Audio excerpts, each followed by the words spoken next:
This edition of the Ridley Report is brought to you by Next 1000. I'm standing here with, should I call you Darren from the New Hampshire Liberty Alliance? No, well, Darren, who's running for... Well, you're a member, aren't you? Yes, I'm a member. And Darren, a member. You might become an official person over there at some point if you wish. Some point, yes. But anyway, what I want to talk to you about, though, is Manchester. And you're a Manchester resident you're becoming more and more involved over at Manchester City Hall, and things are starting to get to be a little bit more of an opposition gathering at Manchester City Hall. Tell me a little bit about that. Well, it's kind of in the early stages right now, but what we're doing is we're going to actually to the Board of Mayor and Alderman meetings and just kind of monitoring what's going on there. We're reading the agenda for these meetings so we know what's going to happen before it happens. And we're getting more people involved, and it's amazing being in New Hampshire because I just mentioned how I wanted to just go and check this place out, and 4 other people just all of a sudden showed up to this meeting. So that's amazing. I don't think you could get that happening at other places. Well, I think great minds think alike, because I've been looking for an excuse to go over to Manchester City Hall a little bit more often too myself. Right. Assuming that I'm a great mind. So we're learning about a lot of what the city's doing. One thing that's very concerning to me is the city of Manchester accepting federal funds to do things that I think they don't really need to be doing. It just increases the tax burden on the federal government, and it also has the city of Manchester do things that I don't think they really need to do. We don't have any right to take the money from Mississippi people. Right. Well, certainly. And so that seems to be my main issue that I'm finding cropping up over and over. And also it's kind of dishonest in my opinion, because you're bribing the local government to do what the federal government has in mind, and that it makes me a little uncomfortable, really. It kind of, not that I'm a big fan of the democratic process, it certainly undermines it. But yes, so that's one issue that's coming up. We're learning about the different aldermen and how they're behaving, and the relationships between the aldermen. We're learning about the whole process. Next month in October, one of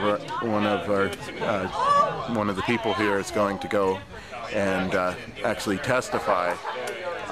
And if they come back from Texas, they're bringing up the rest of their stuff from Texas. They've been here quite a while, so we're going to get involved in the public comment section, and so I'm not expecting a big return from that right off the bat, but it's going to be a learning experience as things go. We might get a better rapport. A rapport, what you're saying? So hopefully we can get a better rapport with the aldermen and the mayor that are existent. There's also some candidates that might run that are more aligned with the direction I would want to go. What's the main type of activism you envision for kind of pulling Manchester toward a more liberty direction, the City Hall?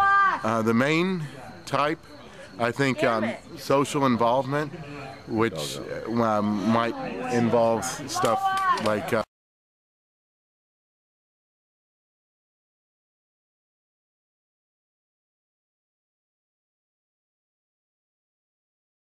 Okay, picking up where you left off. So one idea is just be more socially involved, talk to people in the community, things like that.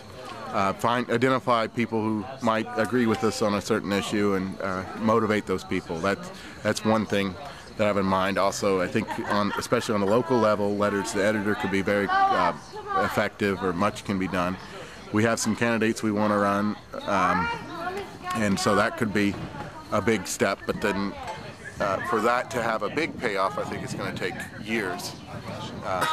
One thing I think is a good idea, but it might not happen, is organizing a senior luncheon in a voluntary way, because there's certainly one person in Manchester who feels very strongly that there should be a senior luncheon that the city cut, and I'm thinking that maybe that can be organized in a voluntary fashion, that's not taxing people and things like that, and maybe that could kind of show people that we don't need to go petition the city, and apparently this one individual has gone many times to the Board of Mayor and Aldermen to petition them to start the thing to no avail. So I think he's petitioning the wrong people. That's really what I think. Yeah. All right, well, good luck out there. Let me know what's going on, and what do you want average people in Manchester to do to find out what you guys are doing and how they can get involved? Well, if they're interested in being involved, going to meetings or just getting emails about what happened at meetings, they can email mfl@nhalternative.com. That's an email that you can email and just explain your situation. Maybe we can point you in the right direction or something like that. All right. Thanks, Darren. You're welcome. Why is it that hundreds of liberty lovers have moved and continue to move to New Hampshire? In part, it's because of the Free State Project's first 1,000 pledge. The success of that pledge gave this man an idea.